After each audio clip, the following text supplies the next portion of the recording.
আফগানিস্তানে দ্বিতীয় দফা ক্ষমতায় এসে যুগোপযোগী শাসন ব্যবস্থার কথা বললেও একে একে নারীর অনেক অধিকারই কেড়ে নিয়েছে তালেবান সরকার। যদিও এবার ক্ষমতায় এসে নারীদের অধিকার রক্ষার প্রতিশ্রুতি দিয়েছিল তারা, তবে বর্তমানে নারীদের ক্ষেত্রে তালেবানদের দৃষ্টিভঙ্গি সম্পূর্ণ ভিন্ন। ইতোমধ্যে বেশ কিছু নির্দেশনা জারি করেছে নারীদের জন্য। এর মধ্যে নারীদের স্কুল, বিশ্ববিদ্যালয় এবং বেসরকারি সংস্থায় কাজ করার ক্ষেত্রে নিষেধাজ্ঞা, একা ৪৫ মাইলের বেশি দূরে যেতে না দেওয়া, গৃহ নির্যাতনের শিকার স্বামীর সংসার ছেড়ে না যাওয়া, রেস্তোরাঁগুলোতে নারীদের প্রবেশ নিষিদ্ধ করা, টিভি, টক শো বা নাটক চলচ্চিত্রে অংশ না নেওয়া ইত্যাদি।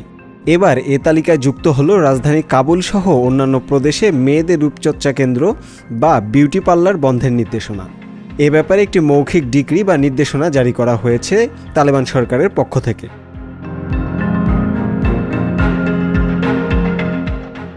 নতুন নিয়ম কার্যকর করার জন্য তালেবান সরকারের নীতি ও নৈতিকতা মন্ত্রণালয় কাবুল পৌরসভাকে বিউটি পার্লারগুলোর লাইসেন্স বাতিলের জন্য নির্দেশ দিয়েছে।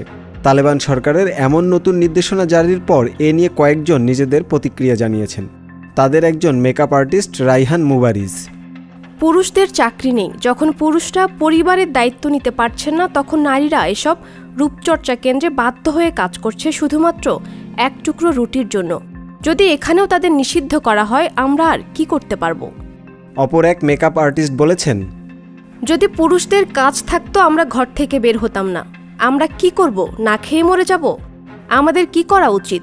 আপনারা চান আমরা মরে যাই?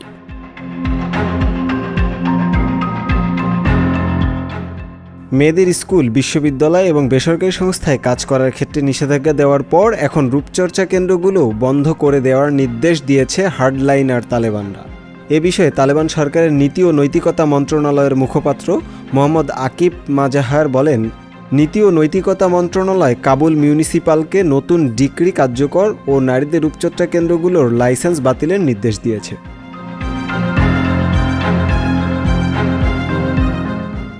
এদিকে যুক্তরাষ্ট্রের সেনাবাহিনীকে হটিয়ে পুনরায় ক্ষমতা দখলের পরই রূপচর্চা কেন্দ্রগুলোর সামনে থাকা ছবিগুলো মুছে ফেলা শুরু করেছিল তালেবান। এবার এসব কেন্দ্র সরাসরি বন্ধ করারই নির্দেশ দিল তারা। এর আগে গত এপ্রিলে দেশটির উত্তর পূর্বাঞ্চলে নারীদের পরিচালিত একটি রেডিও স্টেশনও বন্ধ করে দিয়েছিল। তালেবান কর্মকর্তাদের ভাষ্য, পবিত্র রমজান মাসে রেডিও স্টেশনটিতে গান বাজানো হয়েছিল। আন্তর্জাতিক ডেস্ক, সংবাদ প্রকাশ। সংবাদ, ফিচার ও অনুষ্ঠানের জন্য ভিজিট করুন সংবাদ প্রকাশের ওয়েবসাইট এবং যুক্ত থাকুন ফেসবুক পেজ ও ইউটিউব চ্যানেলের সঙ্গে।